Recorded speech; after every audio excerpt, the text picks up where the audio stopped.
সবাইকে জয় যিশু। প্রভু যীশু খ্রিস্টের শক্তিশালী নামে আমি আপনাদের প্রত্যেককে হৃদয় দিয়ে স্বাগত জানাচ্ছি আমার এই চ্যানেল জীবন্ত ঈশ্বরের মণ্ডলীতে। দেখুন, আমি আগেও বলেছিলাম যে হতে পারে আমরা আলাদা আলাদা মণ্ডলীর, আলাদা আলাদা চার্চের, কিন্তু আমাদের পিতা ঈশ্বর এক। আমরা একই আত্মার দ্বারা পরিচালিত, একই শিক্ষায় শিক্ষিত, কেননা প্রভুর মণ্ডলী সর্বব্যাপী। যারা যারা ঈশ্বরের বাক্যের শিক্ষায় শিক্ষিত হচ্ছেন, যারা যারা প্রভুর বাক্যকে বিশ্বাস করে পালন করছেন, তারা যেখানেই থাকুন না কেন, তারা প্রত্যেকেই প্রভুর জীবন্ত মণ্ডলীর সদস্য, যেখানকার পালক স্বয়ং প্রভু যীশু। আর সেই মণ্ডলীকে প্রভু এসে একদিন নিয়ে চলে যাবে সেই স্বর্গরাজ্যে। হালেলুইয়া।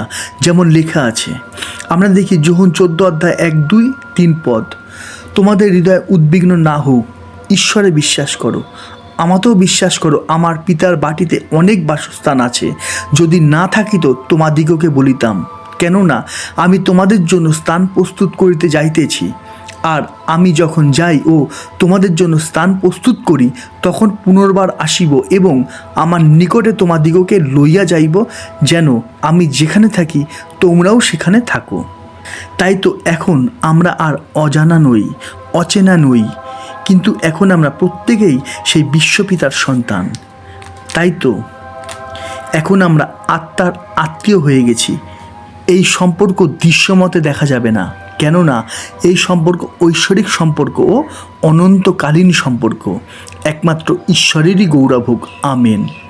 তাই তো আমি প্রতিদিনই ঈশ্বরের ধন্যবাদ দিই সেই সমস্ত বাবা মা, ভাই বোন ও দাদা দিদিদের জন্য, যারা প্রতিদিন আমার এই চ্যানেলে এসে জীবন্ত ঈশ্বরের শিক্ষায় শিক্ষিত হচ্ছেন ও প্রতিনিয়ত ঈশ্বরের ধন্যবাদ ও গৌরব করছেন। আপনাদের প্রত্যেকের গিয়ে ঈশ্বরের শান্তি বর্তুক। আমেন।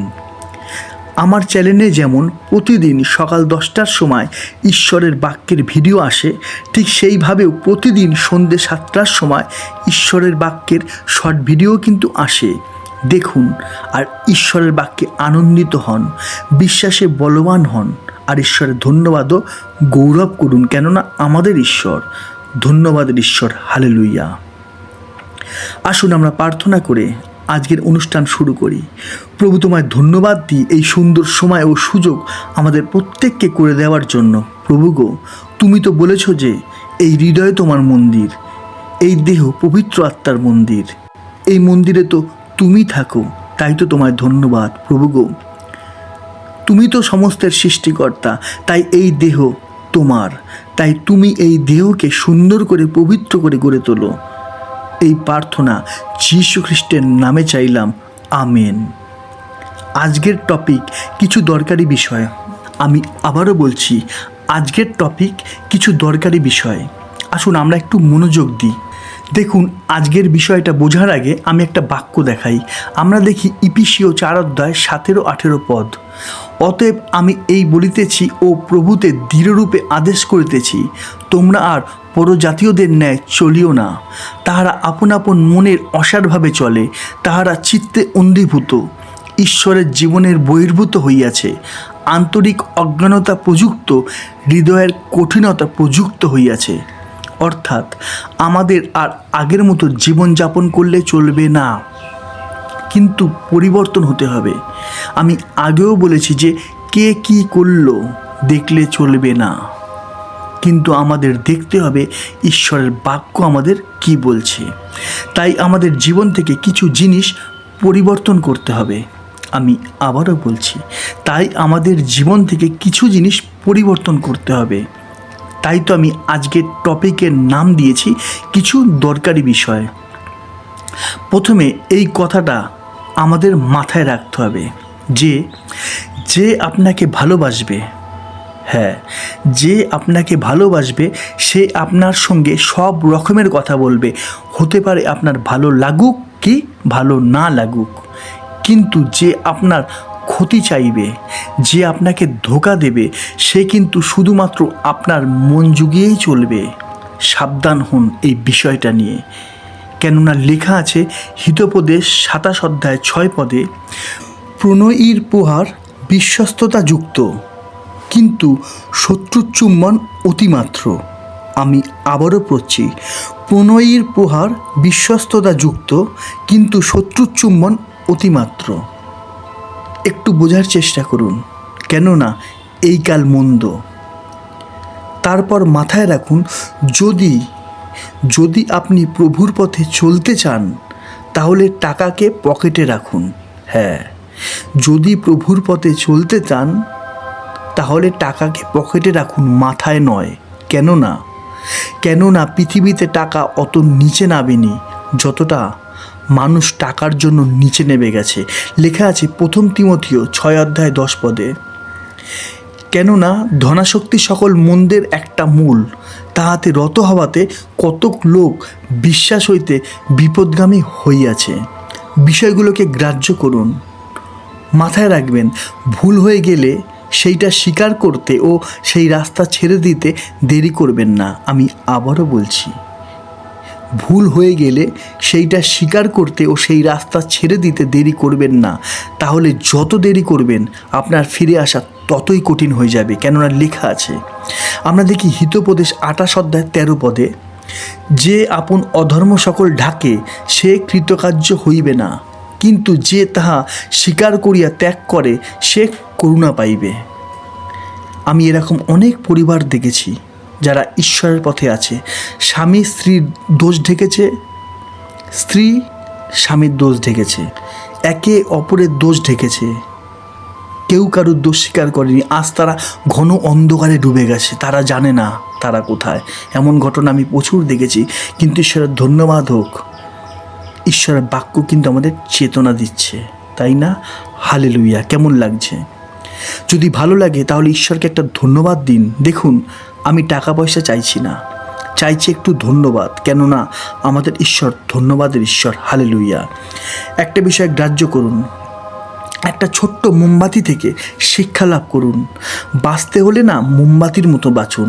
হ্যাঁ, অবাক লাগলেও কথাটা সত্যি। বাঁচতে হলে মোমবাতির মতো বাঁচুন, যে ছোট বড় সবাইকে এক চোখে দেখে। দেখবেন একটা রাজার ঘরে সে যতটা আলো দেয় ঠিক ততটাই আলো সে একটা গরিবের কুঁড়ে ঘরেও দেয়, তাই না? এখান থেকে আমরা কি শিখতে পারি?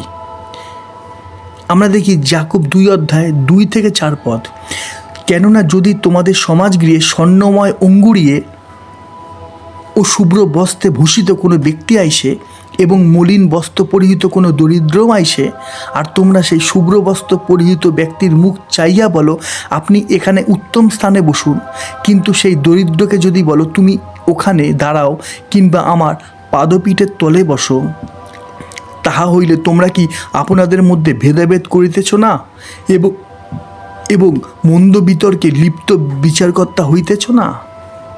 ঈশ্বরের ধন্যবাদ করি, ঈশ্বর তার বাক্যের দ্বারা আমাদের কিন্তু অনেক চেতনা দিচ্ছে। আর একটা গুরুত্বপূর্ণ বিষয়, এই পৃথিবীতে আপনার প্রচুর আত্মীয় স্বজন, বিষয়টা গ্রাহ্য করুন।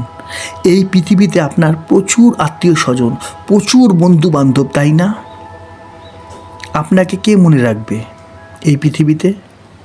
আপনার ছেলে, আপনার মেয়ে, আত্মীয় স্বজন? কেউ না। কেন জানেন? দেখুন, মাথায় রাখবেন, আমি আবারও বলছি, মাথায় রাখবেন, মানুষ তো বিনা স্বার্থে ঈশ্বরকেও মনে করে না, তাই না? লেখা আছে গীতসংহিতা 14:2-3, সদাপ্রভু স্বর্গ হইতে মনুষ্য সন্তানদের প্রতি নিরীক্ষণ করিলেন, দেখিতে চাইলেন বুদ্ধিপূর্বক কেউ চলে কি না, ঈশ্বরের অন্বেষণকারী কেউ আছে কি না। সকলে বিপদে গিয়াছে, সকলে বিকার প্রাপ্ত হইয়াছে, সৎকর্ম করে এমন কেহই নাই, একজনও নাই। ঈশ্বরকে ধন্যবাদ দিন, কেননা প্রভু যেমন আপনার ইহকালেরও তেমনি পরকালেরও সঙ্গী। আমি আবারও বলছি, প্রভুকে ধন্যবাদ দিন, কেননা প্রভুই আপনার ইহকাল আর পরকালের সঙ্গী। হালেলুয়া! দেখবেন অনেক মানুষই আছে যারা প্রভুর পথ থেকে সরে গেছে। কারণ কি? কারণ একটাই, লোকে কি বলবে, লোকে কি বলবে। আমরা দেখি হিতোপদেশ 29:25, লোক ভয় ফাঁদজনক, কিন্তু যে সদাপ্রভুতে বিশ্বাস করে সে উচ্চে স্থাপিত হইবে। হালেলুয়া!